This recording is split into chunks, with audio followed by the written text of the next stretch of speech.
Hello, my name's Adam Cook, and I'm here with Callum Agnew. Callum, how are you? I'm good, thank you. Yourself? I'm wonderful because we're here to talk about, well, I was just about to call it the new Wolfenstein, but you tell us. Well, it's not called the Ooh. new Wolfenstein, that's No, another it's game. not. No, that's a very different game. And this is Wolfenstein II: The New Colossus. Okay. People are hot on this because that last one, the last main game was phenomenal and a surprise. And what's this one like then?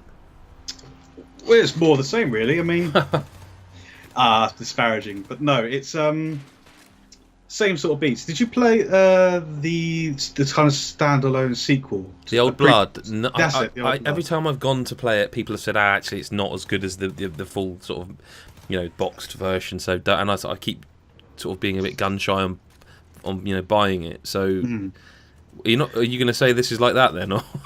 I was going to say that. But Oh, really? No. The two are very similar, but tonally, I felt the Old Blood was a bit more consistent. Okay. But that's what I felt with the new Colossus. I mean, I got to play two levels at the preview. First one, which was people played at E3, was the one where you're in the wheelchairs, like the opening chapter of the game. Yep. And that was interesting because you can't walk. You're in a fucking wheelchair, Right. and it felt. I want a few caveats. They did specify in particular that this is a preview build and the difficulty hasn't been sorted out yet. Okay. But when I was playing this, I felt like bloody RoboCop. Like I was just going through, like I was slow. I was literally just going through, and I had all these Nazis just shooting at me, and I'm just like blowing them away one at a time, and felt powerful. So, but I'm sure that will change. But no, Right. yeah, it seems pacing. It seems to be just killing, which is great. Yeah, I mean that is what these Wolfenstein games are about. I mean, is it like when you're in the wheelchair? Like, are you quick? No, you're pretty damn slow. I mean, when you do go downstairs, which In a wheelchair? which is terrifying every time it happens, because it is pretty much instantaneous. And you do go on a few conveyor belts, which How is long also is the section where you're in a wheelchair then? it's I a know you said decent. that. That's not you said a level, but like how long a level? I think it's a fair. It's basically just 10, 20 minutes. Oh, Christ, okay. I mean, I did die twice, but yeah. And is that are you sort of taking to believe that this is the opening of the game? This is the opening. opening. From what I saw, it's the opening game. Unless they have a bit set before. Yeah, like this. there'd be a cutscene, I'm sure, to set the scene. But I mean, Oh yeah, like, the whole idea is you're on a U-boat. It's after the Wolfenstein: The New Order, okay, where you basically end the game by getting nuked by yourself, which is always great.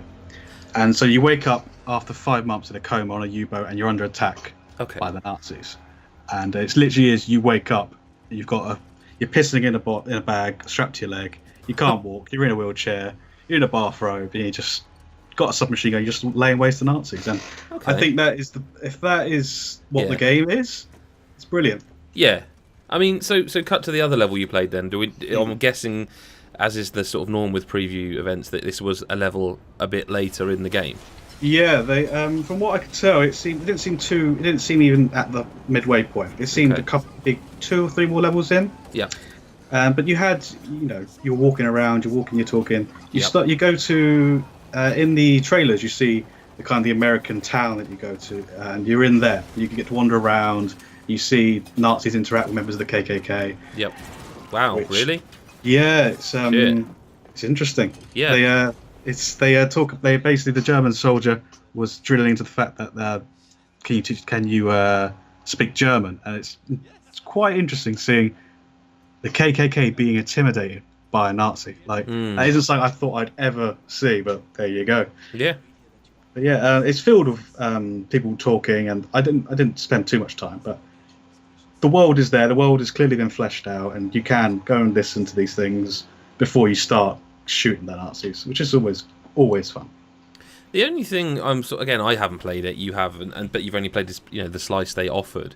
The thing that's slightly concerning from what you've said here, and when you combine what you've just told me with what I've seen of the E3 trailer and stuff, I'm a bit confused tonally because the reveal kind of suggests that it's, like you say, more of the same, but that there's also almost perhaps more of a humour to it. Like they've shown the ice cream stuff, or was the milkshake? I think it was milkshake, wasn't it? Yeah, the milkshake. Yeah, that we get to see that whole scene in the preview build. Okay, but there's also the sort of LSD trip stuff, which again leads me to believe there's a bit more levity this time than previously. But then at the same time, you're talking about KKK, and I would assume that's not jokes. That stuff. That's kind of the horrible dark side to the whole thing. So that sounds like it's going to be a difficult thing to mesh two incredibly opposite tones, I would think. But from what you've played, it is a huge challenge. But I only got to see one interaction, and I think the most jarring thing, the most important thing about this interaction was how the members of the KKK were human. Like they weren't going around talking about the rhetoric. You don't need to talk about the rhetoric. They're clearly, everyone knows what it is. Everyone knows what that is, yeah. Yeah, but they are just people.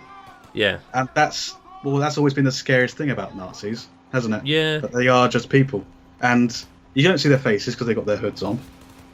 And I think, from judging from the marketing and from what I played, it seems like they've remembered an important thing, that killing Nazis is fun. Like it is. Fun. It's been fun since 1981. It's still fun to this day. And the last Wolfenstein, it didn't seem to quite grasp that. It seemed to understand that Nazis are bad. The Nazis are evil things. Killing them, it's great. And it's like, no, killing them is actually not just morally fine. It's bloody good fun. It's just bloody good fun. So it is. Yeah, I was going to say the fun element's obviously here, but the one thing I remember after the E3 reveal was people talking about, oh, how come this, how come that, and then it's revealed, you start in a wheelchair and it all makes sense. But I actually had to really sit there and go, I loved that game, but I'll be buggered if I can remember how it ended. Like there was a lot of story elements to that game I don't remember, but I will say I don't remember laughing during it. The one thing I remember is the relationship between BJ and again, I'm not going to even pretend I can remember the girl's name, but that their relationship was blossomed. Anya, that sounds about right. But it also, I remember it being quite well done. I even remember there being, I think, a sex scene which was pretty tasteful and decent. If caveat, for a video game. But none of that again is meshing with what I'm seeing from the marketing side of things, the humour. Yeah, I mean, with the marketing, you have to bear in mind where the world is right now. I mean, if you look at Far Cry, for example, the marketing is very similar. It was very, listen, we're killing Nazis. Killing Nazis is great. And they're like talking about hatchets to the Nazis and blowing Nazis away. Like that is their marketing they're going for. Yeah. I can't say if that is where the game goes, because like I said, I played one level. Yeah. But I don't see why they couldn't.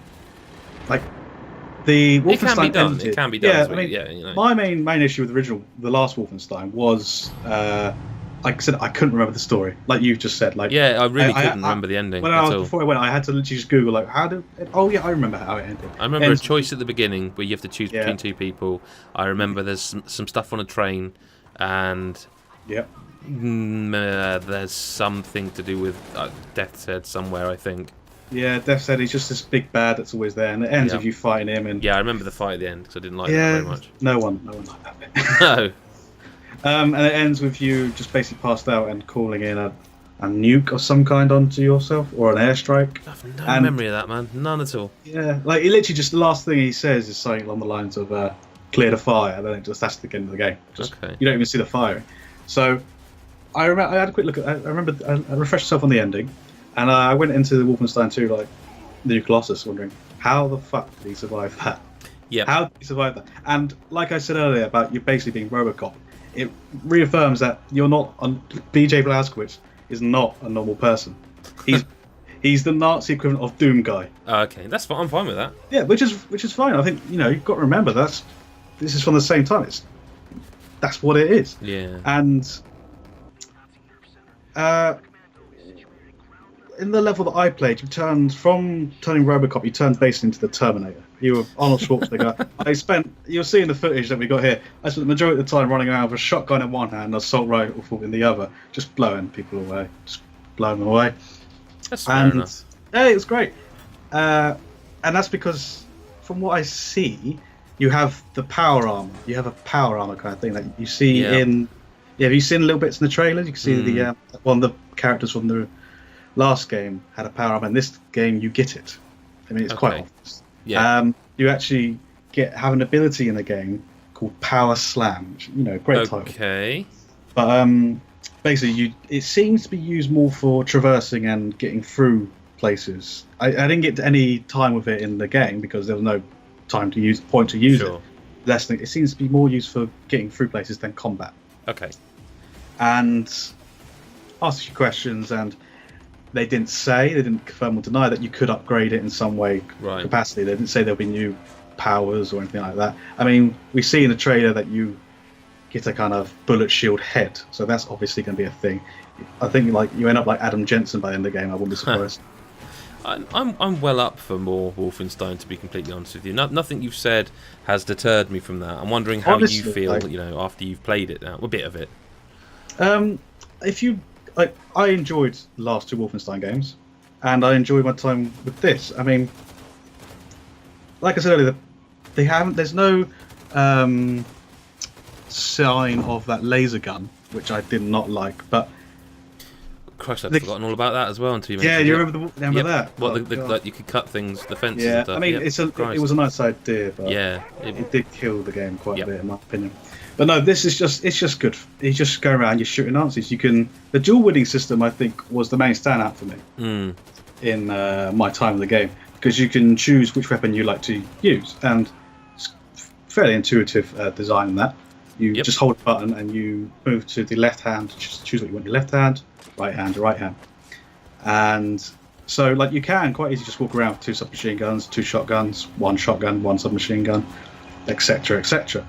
And I felt that was where I found the most enjoyment in the game. I mean, I did try sneaking around, and there are upgrades that you can get in the game that, gives you a suppressor for your handgun, so you can, go the more sneaky route.